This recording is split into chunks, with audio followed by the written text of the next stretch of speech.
Hai, bagaimana kabarnya? Masih betah kan di rumah? Kalau yang masih mau di luar, jangan lupa selalu menggunakan masker, tetap jaga jarak, dan jangan lupa cuci tangan. Di masa pandemi seperti ini, kita haruslah rajin-rajin melakukan seperti itu. Mau nggak mau, suka nggak suka. Tapi untuk kali ini, kita akan mendengarkan kisah. Sebuah cerita dari Ani dan Kansa. Mereka mau cerita apa ya? Kita saksikan yuk.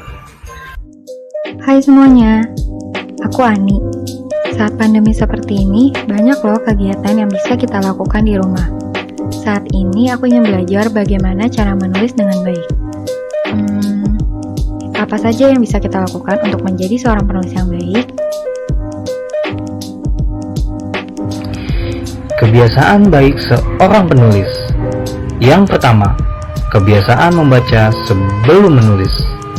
Ya, kebiasaan ini sangatlah baik dimiliki oleh seorang penulis, di mana penulis haruslah rajin membaca. Membaca buku apa saja? Boleh kok.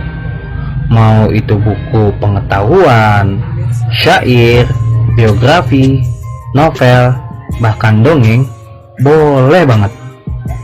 Asalkan jangan seperti ini. Main HP aja. Woi, baca woi, nulis. Woi, udah, nulis. Kebiasaan baik yang kedua, yaitu memaknai bahan bacaan. Ya, dengan kebiasaan ini, kita harus rajin-rajin membaca.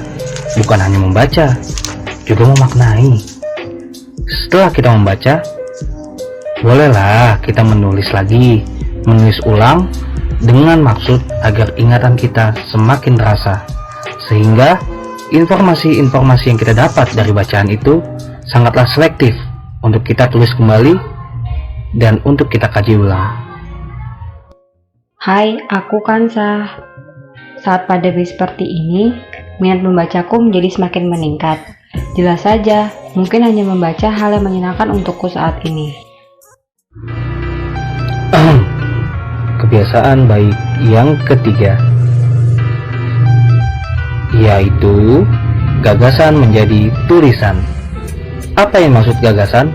Ya, kita harus bisa menuangkan gagasan atau ide kreatif yang kita miliki untuk kita tuangkan di dalam tulisan yang kita buat.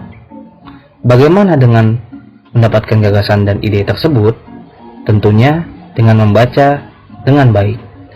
Kita harus bisa memperhatikan susunan kata, frasa, klausa, dan kalimat yang disesuaikan. Kalimat yang digunakan harus menggunakan kalimat yang bermakna, tidak sembarangan. Tentunya agar orang lain dapat mengerti apa yang kita tulis. Kebiasaan baik yang terakhir, menginstal bahan utama dalam menulis. Ya, dalam kegiatan ini, sebagai seorang penulis, kita juga harus tahu tentang diri kita sendiri. Kemampuan yang kita miliki, jangan terlalu kita porsir.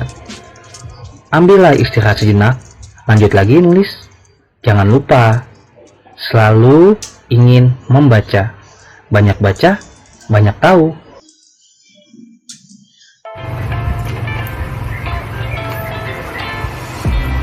Oke teman-teman, gimana videonya? Menarik kan? Sekarang kita jadi mengetahui bagaimana kebiasaan baik sebelum menulis. Yang penting adalah baca dulu, lalu nulis. Terima kasih atas perhatiannya.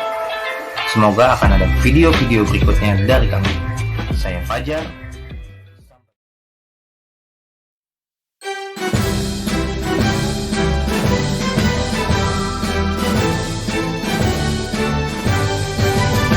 Ayo bersatu padu, ayo bergandeng tangan, ayo bekerja sekuat tenaga. Tingkatkan persatuan, kembangkan pendidikan, agar masyarakat sejahtera. Ayo bersama-sama kreatif.